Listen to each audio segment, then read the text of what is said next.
Hello Kachabs, good morning. Mabuti na lang at maaga akong nakapaglinis ng CR. Kasi ang tubig kasi namin dito pinapatay. Kapag mga 10, 11 ganyan. Pag malakas kasi ang tubig, nag-iiba-iba ang kulay niyan. Yung static kong gripo, nagpupula, green, dilaw, ganyan.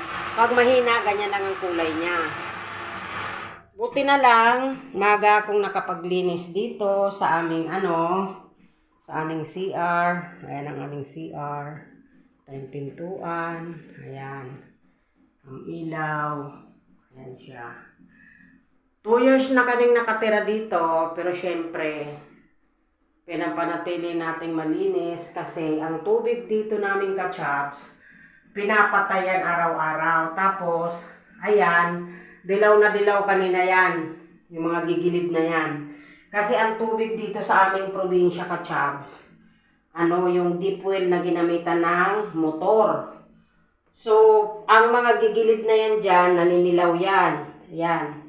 Yun, hindi pa nga masyado nanuha ng chlorine. Yung chlorine lang na tinitimpla, nagtitimpla lang ako ng sobrang dami sa bote. Tapos yun, pinapatak ko dyan. May pahalaman pa si Kachabi. Ayun yung aming shower. Gumagana naman yan. Shower namin. Yan. Pag mahina ang tubig, ganyan lang siya. Tapos ito yung lagay namin ng Tapos ito yung aming yung pagka hilamos ka, ganyan. Tapos ito yung aming yung aming bowl. Bali, bumili ako sa sa Lazada ng ganito. Yung itong bilog na to. Pipihitin mo siya. Pipihitin mo siyang ganyan. Yan, lalabas yan sa puwet mo. Tapos ito naman, yung isa, kasi dalawa yan eh. Yung isa naman, doon naman yung sa kips mo pag gusto mo maghugas. Ayan. Tapos syempre,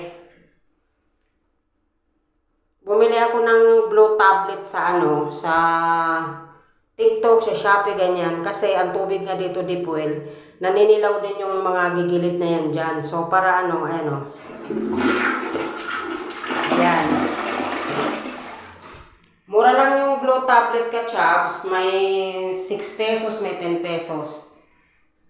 Ganyan. Buti na lang, maaga ako nakapaglinis dito sa aming CR. Siyempre, kaya siguro laging malinis kasi kami lang dito sa bahay, wala naman masyadong maraming tao.